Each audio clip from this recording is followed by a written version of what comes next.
Logs, we're back, and this time we have a comeback job. Uh,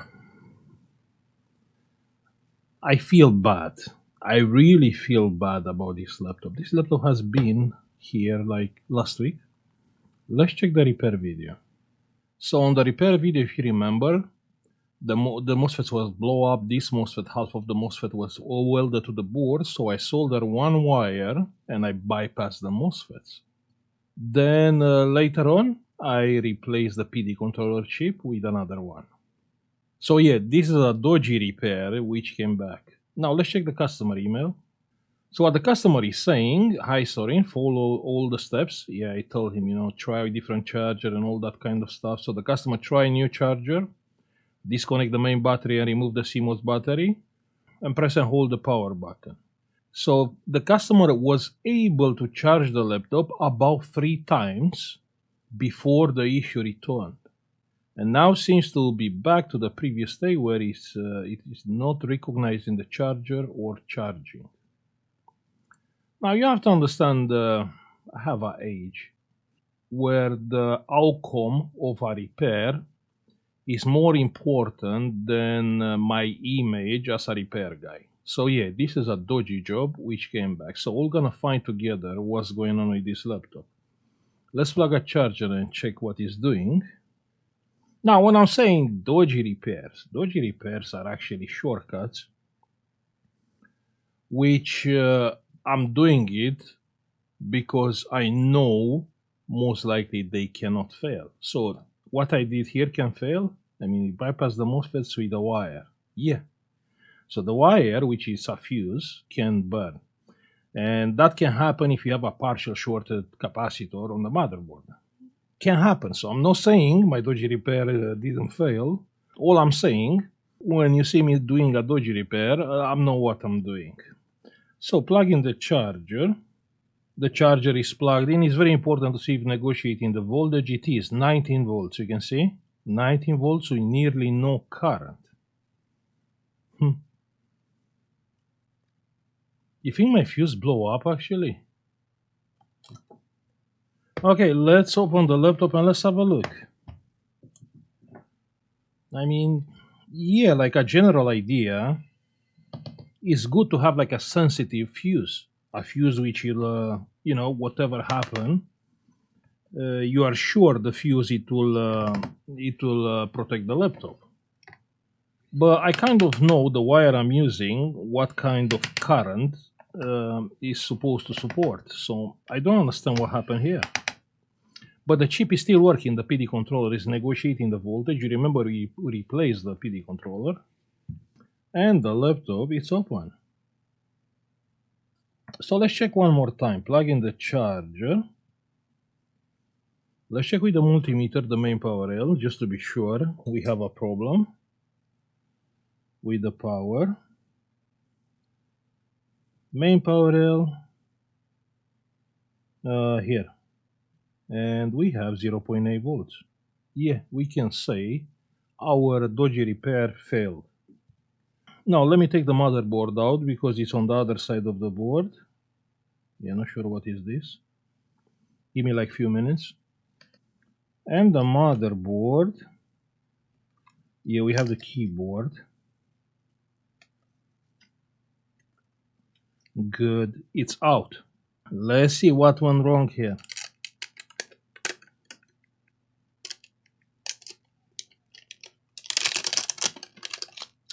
Let's check under the microscope because of course we can't really see.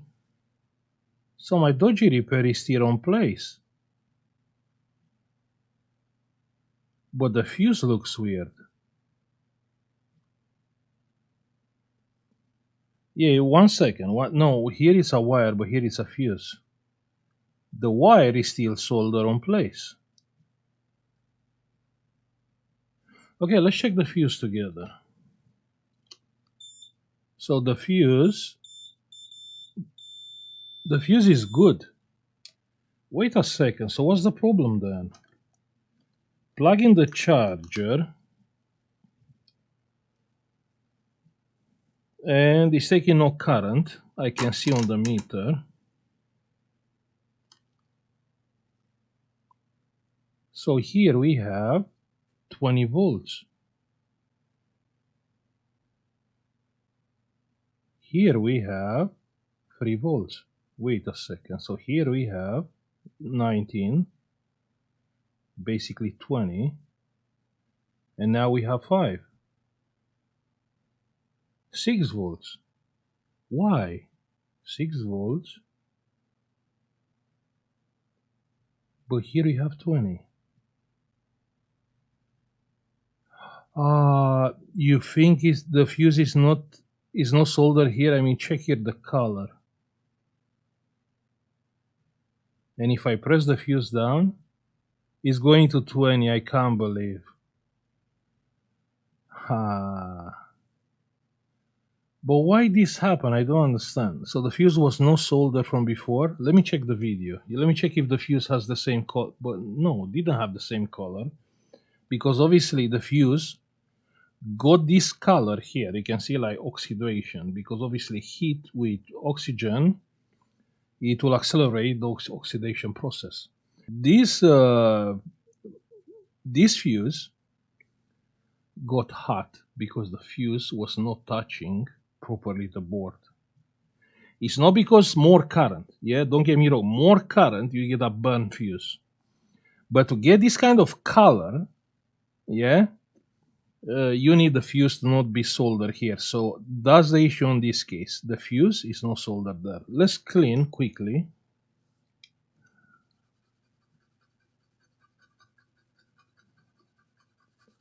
So cleaning the area.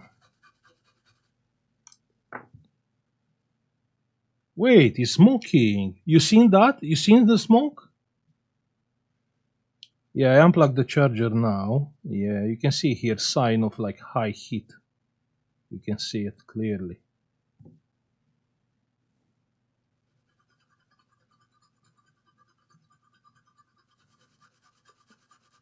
No, I don't want to remove the fuse. I want to solder the fuse.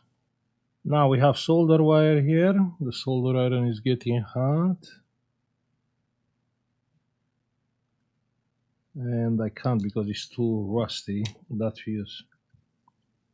But we can use a transparent flux. Good.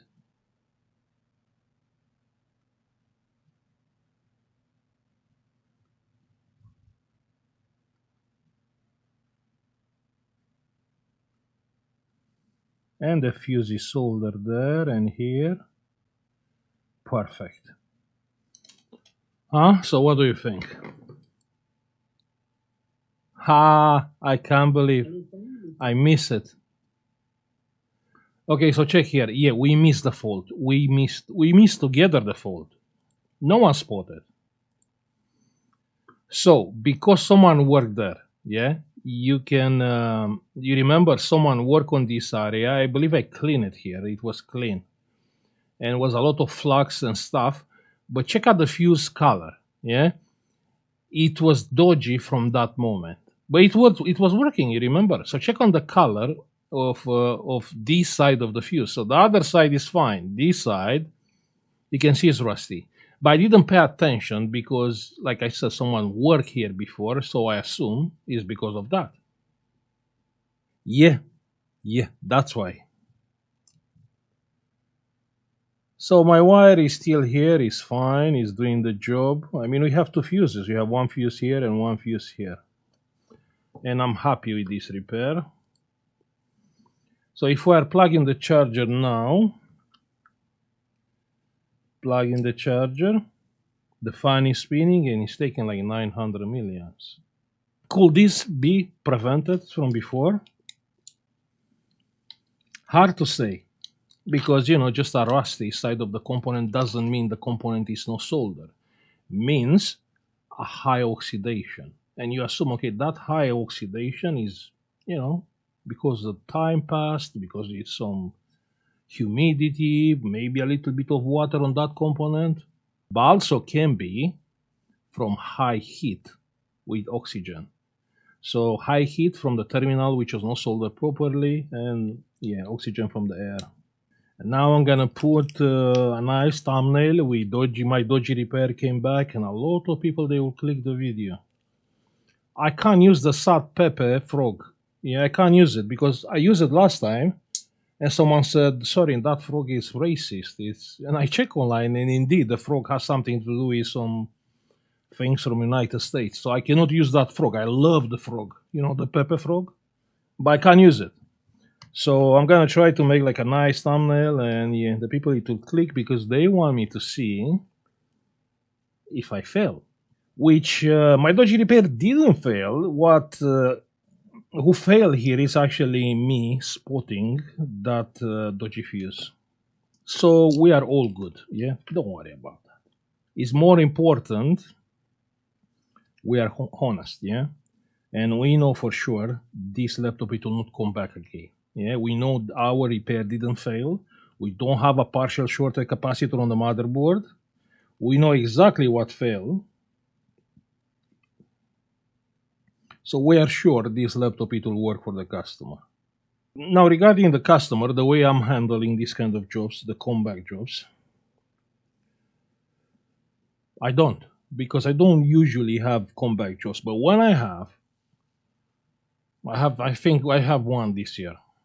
The customer is paying for the postage, obviously, sending the laptop back to me, but I'm paying for the postage to send the laptop back to the customer. So it's fair.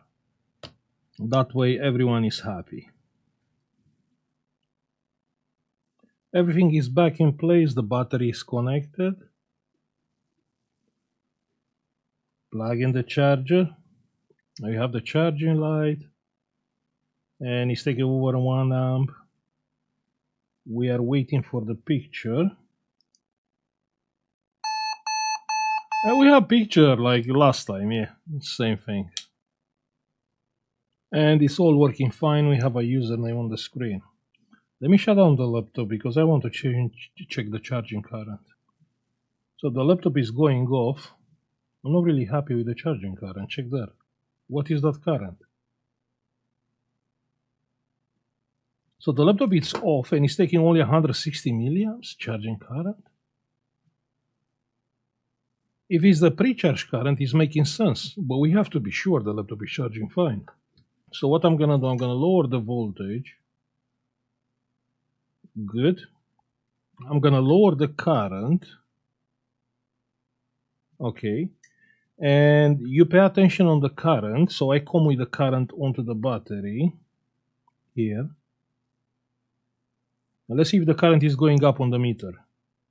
Yeah, check there, 1.8 amps. Yeah, the battery was too low. That's why we had only the pre-charge current. So now it's charging fine. It's taking like 2 amps. It's working fine, no issues. There is no reason in the world for this laptop to come back again on this desk. But if that happens, I will let you know. Please leave me a comment if you will do it on a different way, how you will manage a situation like this. Because it's unfortunate. You fix it and the customer charges like 3 times. Awkward, right? But at the end of the day, we are human. And it was not my mistake, but still, I feel bad because I didn't spot it from the first time. Anyway, I will say thank you for watching. Like, subscribe if you like the video, and see you on the next one. Bye. Hey, if you find my content being helpful, don't forget you can support this channel by pressing the join button, and you can get instantly access to our members-only cool collection and Discord private channels for support with your repairs. Also, you can have a look on our United Kingdom eBay, where you can find some cool and unique products, United States eBay store, or our Patreon page. Thank you.